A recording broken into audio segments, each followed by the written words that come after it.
To get to tier 3, to go through tier 2, that person has to be a very virtuous person, has to have real sincerity, and has to be a real genuine person.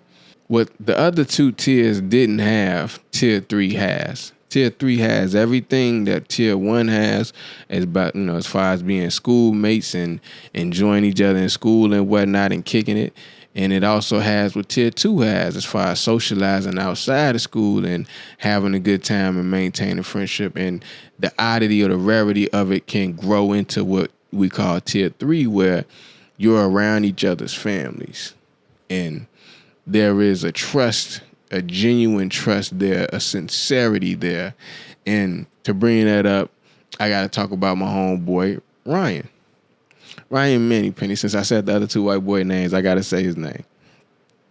Now, this particular night didn't involve me going around his family situation, although I just came from his wedding, talking high school now. This involves him coming to my house. Now, this particular night, my mother is having people at the crib, you know what I'm saying? I got some of my homeboys there, you know what I'm saying? And everybody kicking in the basement, grown folks. And since me and my partner then was like that, we was down there too. And Ryan was out kicking it with some other white boys. You dig what I'm saying? Oh, Ryan don't mind me telling this story. But he was out kicking it with some other white boys. I won't say their names, but they know who they is. But they was living like that. Like Gates say, hey, I'm really living like that. Yeah, they really living like that. And I wasn't. He knew I wasn't. But he had got high with these white boys. You know what I'm saying? He told me the horrors of it. Oh, it was horrible. The horror. They was doing mushrooms, right? So at one point he tell me one of the white boys is laying on the ground, Joe, and black foam coming out his mouth. And he said, Penny, am I gonna die?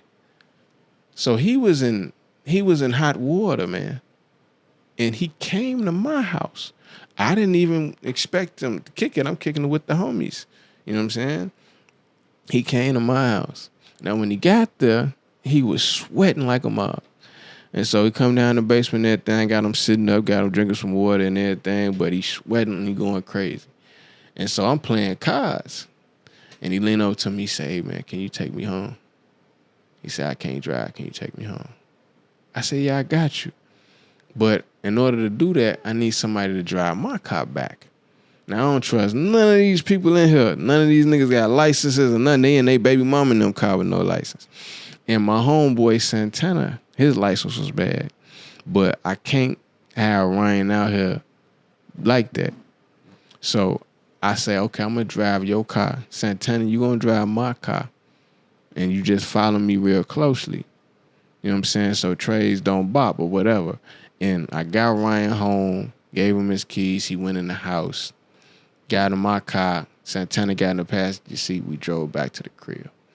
Made sure he got home while he was at my joint. Wasn't no mad face niggas looking at him like, who is this sweaty white boy leaning on everybody? When nobody mad, they was kind of concerned. Like, is he okay? I'm like, nah, he cool.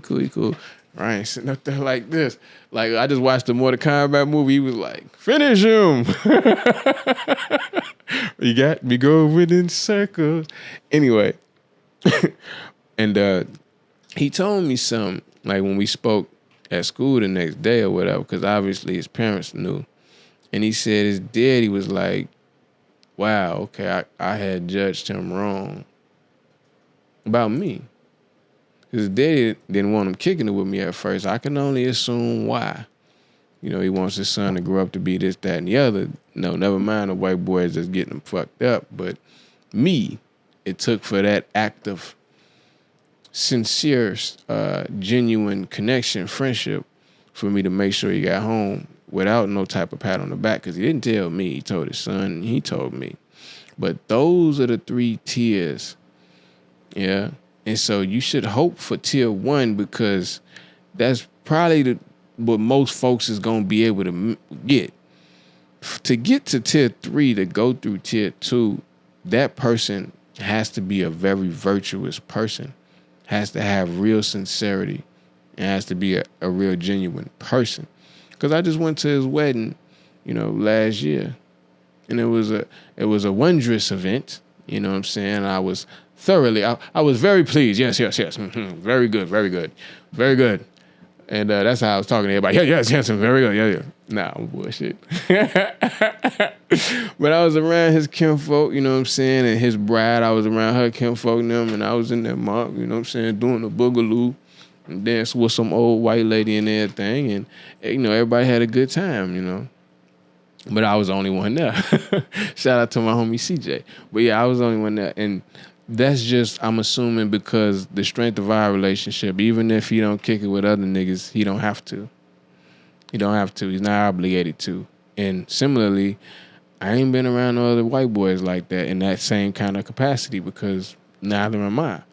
That's just what happens in this place we live in called America, you know? And are these relationships the same for white teenagers who come around black people? Short answer is no. You know, some white teenagers can grow up around black friend groups and they protect it and whatnot, similar to how I did with Ryan. But all black people in this, no.